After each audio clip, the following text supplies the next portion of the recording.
Oh, excuse me. You'll be hearing me cough a little bit. I got like a annoying little tickle in the back of the throat cough going on here. Sorry. But yeah, and sorry if you hear a little noise in the background. I got the heat on. It's cold. It's not winter yet. I think got like a couple days until it's actually winter. But yeah, it's Mary Poppins Returns. Now this is one of those things that I was indifferent ultimately to the concept of this movie, and then I saw the trailers, and I'm like, yeah, no, I'm on board. I'm one of those people though that actually I like Mary Poppins fine, and there's like this white spot. I see what it is. It's a reflection of something else. Yeah, give me a second. I don't know what that light is that's on my face at the moment. It's like a reflection. There it is. But yeah, that's weird. I move and wait a minute. Is it this or is it this? That's what it is. All right. So apparently the light is causing a little white spot here. He should be my friend. He should be my little white spot. So yeah, I got hooked on the trailer. I wasn't someone who really grew up a lot watching Mary Poppins. I have seen it before. It's been a long time since I have. So honestly, a little bit of the references I had to remember quick in the movie, in this version of the movie. It's a good time. It's a good movie. It's a very good movie. I will say though, is it good enough to be getting the Oscar buzz I've been hearing about it? Like, I've been hearing some people say, is Emily Blunt going to get nominated for A Quiet Place or Mary Poppins? I'm like, she's good. She's very good at Mary Poppins. Is that award caliber, award consideration good? No, I thought she was better in Quiet Place. I think that was the better of the two. But then again, they're two very different roles. Obviously, this is going to get a Best Original Song nomination. This... I'm trying to think of some of the other movies. I know there's a couple films that had original songs that came out recently that are escaping me for a time being. But yeah, this is definitely going to get an original song nomination. And visual effects, it might actually get that, honestly. Because it's been a long time since we've seen 2D animation used this way. And it was nice to see. But what's the story? I want to say it's probably like 30 years later. The Banks children have grown up. It's, oh god, I can't even remember the guy's name. I can't even remember the actor who plays him. But he has 3 kids, and his wife has passed away in the year, and their house is basically it's the same premise as what happened in the original Mary Poppins, where the bank is gonna foreclose on their house. So then Mary Poppins comes and is like, oh, I'm here to look after the Banks children, just like last time. And is like, oh, you mean us? Oh yeah, you too. So it's more trying to help the adults find their way. And it is a lot of what you would expect. There's a lot of music. It's all original songs. You get their kind of the Steppin Time song like you did in the original. It's not Stepping Time. It's Trip to Light Fantastic with Me. That was the Trip to Light Fantastic with Me. So I loved it. Pretty much every song in this is really good. Like, I can see a couple of these songs might be the original song nominees. At least one's getting a nomination. I have no doubt about that, because it's one of the few actual musicals that came out this year. And again, going off the top of my head, I'm sure there was another one that I'm forgetting about. Excuse me. So, the music's fantastic. I will say it's an interesting take that, not interesting.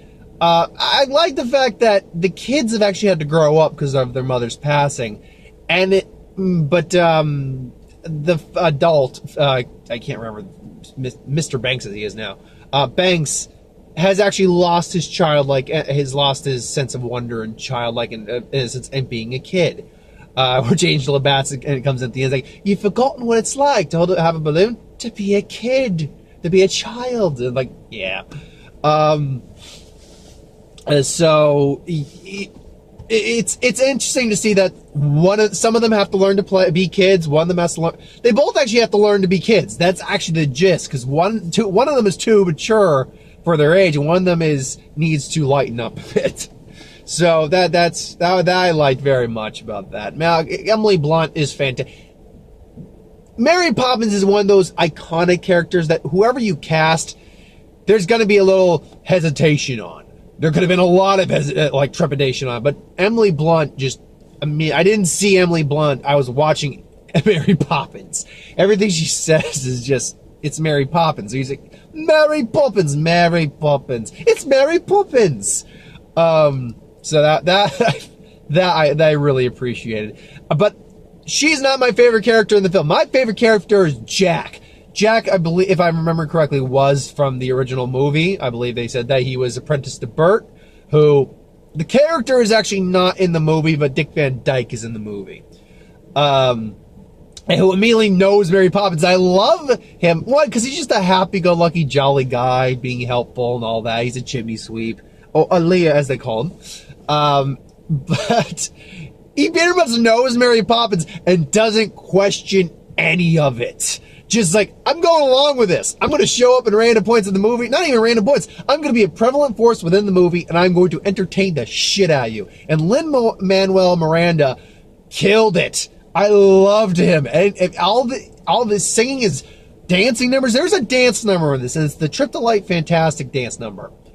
The set choreography and design, the set design, the choreography in the movie, it felt like an actual Broadway performance, like something I would see on stage. It was fantastic to watch. I loved every minute with this character. I did. And even Mary Poppins, because again, unlike everyone else, he knows exactly who Mary Poppins is, what she can do, and they do the kind of the joke or the shtick of, maybe shtick, they do the whole trope of, was it real? Was it not? We know it was real, and there's evidence to show it was real. How we explain Mary Poppins' godlike powers, it will never be addressed. But anything with him, anything with Jack was just fantastic. I love that character. Because I feel like he's kind of who I would want to turn out to be. Just this guy who doesn't work a high-paying job, but he loves what he does. He enjoys life. He's friendly to everyone. Everyone loves him. Back and forth. That's the kind of guy I would like to end up growing. I'm 29, for God's sake. And to grow up to be. That's the kind of guy I would like to end up being in my days. The kids also are relatable and likable. They are a likable bunch of kids. Two of them have grown up a lot more than one of them, but one of them's the youngest, so it makes sense. And the scenes they have, particularly with their father, those are gold. That's just genuine emotion printed on silicon. Excuse me. Damn, I told you I'm going to have a bit of a cough in this video. Okay, let's see if I can stop coughing for a little bit. Now, if I were going to get into, I don't know if other complaints, but things that I'm not certain I was keen on. I think they're not complaints so much as things that I wasn't super, I was kind of like, really? Meryl Streep is in this movie playing Mary Poppins' cousin, whose name I'm not even going to try. Topsy-Turvy's the joke on it. Who, her world, every second Wednesday, goes turtle, upside down on its back, basically, like a turtle on its back. Everything's upside down, and there's a song number. It's a great song number and everything like that, but at the same time, I'm like, why is Meryl Streep here? I mean, it's Meryl Streep, and thanks, you gave her an Oscar nomination again for her role in Mary Poppins. No, she's not getting one for that. She's Meryl Streep. She could get in almost anything. If they were to do that, that's clear that the bias there's a bias. They wouldn't do that. They're not that stupid. Then again, there is this whole Kevin Hart controversy in the popular Oscar award category that shows that they're maybe not the brightest people or bright as they used to be, which is important. We get more. It's important for the awards body of the Academy that we do get more diversity in the actual voters themselves, not just these they're not all old white men and all that, but all these old time actors who don't quite understand the way film has progressed over the years. But yeah, Meryl Streep was there, and I'm like wondering, and I'm watching this, and I heard she was in the film, but I honestly forgot until she showed up. I'm like, she's playing a wacky character with an accent. The dance number's good. The whole song sequence is fine, but like, this honestly doesn't need to be here. Or it could be shortened. And then you have Colin Firth. And one of the charms about the original Mary Poppins, if I remember correctly, and it's been years since I've watched it, I could be wrong on this, is that there wasn't a villain, and in this there is kind of a bad guy. Colin Firth is like the guy who's running the bank that has the loan out, that the banks took the loan out for the house, and he wants the house because he's just a dick. That's basically it. He's a businessman, and he's a dick. That's it. That's the only reason. So I don't really grasp why he's here. I mean, why couldn't it just be that the bank had to foreclose? Why did he have to be a douche about it? I don't quite. I mean, he's Colin Firth and he's good, but I'm like, I'm not understanding this part of the movie. But then we get the fact that his uncle is Dick Van Dyke, who gets a bit of a song number. I think he finishes out Trip the Light Fantastic, and he still can move. I mean, he's not like super active. He's not like a Christopher Walken moving. Like when you see that, what was it, Fat Slim, or that the one where he's dancing. And even as an older gentleman, Christopher Walken can still move. But he's not moving that, but he's clear. He's still active. He's still got some move. Yeah, he's got rhythm, and he's still very much active as a 90-something-year-old man. I'm like, it's so awesome to see Dick Van Dyke moving like that and just being active and happy and all that. That's like, this is awesome. And you know what? The few complaints I had, and I think that's it. They're complaints at best. They're easily overlooked. That's it. They are easily overlooked. Because really, throughout the entire movie, I just had a smile on my face from ear to ear. I wasn't great, like, it's like, I mean, I was laughing too, like, but most of the time I just had a smile on my face.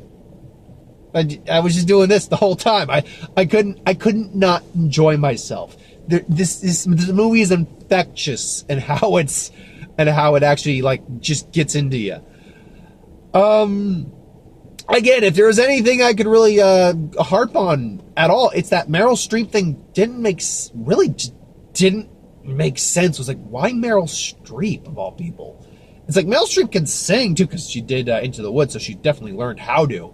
She can sing, but and why was there the need for a bad guy? Kind of, I don't understand that, but it is a very well made film. Effects wise, because there is a lot of effects in it. It looks great. The sets look great. The acting is perfect for this type of movie. The songs are beautiful and beautiful, peppy, sweet, and emotional when they need to be. And the emotional moments too, given the subject matter, I wasn't like weeping in the theater, but given the subject matter, I'm like, this is something I can identify with. So I think that also maybe, I don't think jades my point of view, but it colors my point of view a bit. I will admit that. Which is why when that damn Dog's Way Home trailer came up, I immediately just shut my eyes. I'm like, okay, I'm just gonna wait for this thing to pan out, because this thing's just I don't have a list of trailers. That one I still remember I got. I don't have a list of trailers. We got the Secret Life of Pets one again. Looking forward to that. I can't really off the top of my head remember. Oh, What Happened to Bernadette or something like that. It's basically oh God, Cate Blanchett plays a mother to a daughter, or obviously a girl, and basically she's Bernadette, and she goes missing. It's like she has everything except one thing, herself, and she goes missing. But it's clear that she ran away for some reason, from what I can tell. It's based on a book series. I'm like, kind of a dick of you to do that to your family. But whatever. Lego Movie 2. I'm completely 100% there with that one. That's a given for that one. I love the first Lego movie. That was to me and Mark one of the biggest surprises of a movie we ever saw. We laughed our asses off at that movie. I know there's like a couple others that I'm frankly forgetting off the top of my head. Was it anything coming out this week or next week in like the coming weeks? Nah, I can't remember it, and I'm sure they're good films, maybe, but I can't remember. Anyway, this is a short video. I got a bit of a headache. I hadn't eaten much today, and you can kind of hear my voice is starting to go a bit. I actually woke up, and my voice had gone I'd almost lost my voice. It sounded like a frog in my throat when I woke up. I had to get some tea in me and everything to soothe it up. But I had basically done 4 videos in a row the day prior to pre-record, so for the week. So yeah, it was a little hard in my voice, and I've got a little bit of a throat cold going on. So nothing serious. I don't have a sore throat, but it's causing me to sound a little froggy. But ultimately, yeah. I loved Mary Poppins. I really did. What would I rate it? It's easily a 9. I'd be pushing 10. I would be pushing. This is a different type of movie though, for something like Star Wars Born, or Bohemian Rhapsody, or Black Klansman, which any one of those could also be in my top 10. This is a great year for movies. This is something. This is honestly it's magical. It is magical in the way it presents itself, because Mary Poppins had a level of magic and wonder to it. That's exactly what this is. This is magic and wonder. So if it's not a 10, it is at very minimum for me an 8.5 or a 9. Easy. Because those little complaints I had don't detract the movie at all for me. They're just things I noticed. I'm like, why is that here? That wasn't the point in the original. But you know what? I don't care. Let it play out. It's going to work out in the end, so one way or the other. And it did. So I loved it. I highly recommend it. Go see it. This is a family film. First and foremost, this is something everyone can enjoy. If you grew up on Mary Poppins, if you've not grown up on Mary Poppins, first off, watch Mary Poppins. But this can be a new generation's Mary Poppins. Truth be told, you don't actually need to see the original Mary Poppins to enjoy this movie. They fill in enough gaps that with just a couple moments of dialogue that you don't need to see the original Mary Poppins. You totally should, but you don't need to, which is great. So honestly, if you've seen Mary Poppins, grew up on it, you'll enjoy it. If you haven't, you'll still enjoy it. Just a good time. Go out and see it. I highly recommend it. But thank you for watching. I hope you enjoyed. Like, comment, share, and subscribe. As always, you want us to review something, put in the comments below. Let us know. We'll do a review of it at some point. Ideas for who would win, Star Wars, Superhero Magic, What If, anything I do on the channel. But that in the comments below, let me know. I'll get to that at some point. Now, I'm going to get to the major releases coming up. We're seeing Aquaman on Friday, me, Mark, and our friend Ian. I don't know if I'll have a review up for it on Friday. If not, I'll do it Saturday and upload it. I'm going to save the who would win for Saturday, because we have a Christmas party to do, but I have the day off, so it's not going to be later in the day, so I'll have time to prepare. And I have time to get those out. I'm probably going to have to save the remaining Magic videos, the mechanics for Ravnica Allegiance. Probably I'll just do a sum-up video either Friday or Saturday. I do have all the what-ifs, though, basically charted out for their up until Saturday, so don't worry on the week of what-ifs. It's going to be taken care of. Yeah, and then next week's the week of who would win, so keep your eye out for that. That's basically it I got for it. Go see Mary Poppins. It was a damn good time. It was really enjoyable. I have a nice warm feeling in my body for that. It's like that's just the fever talking. Maybe. Anyway, I've gone on long enough. I'm tired. I need sleep. I'll upload this and it'll all be good. Thanks for watching. Hope you enjoyed, and have a good one, folks.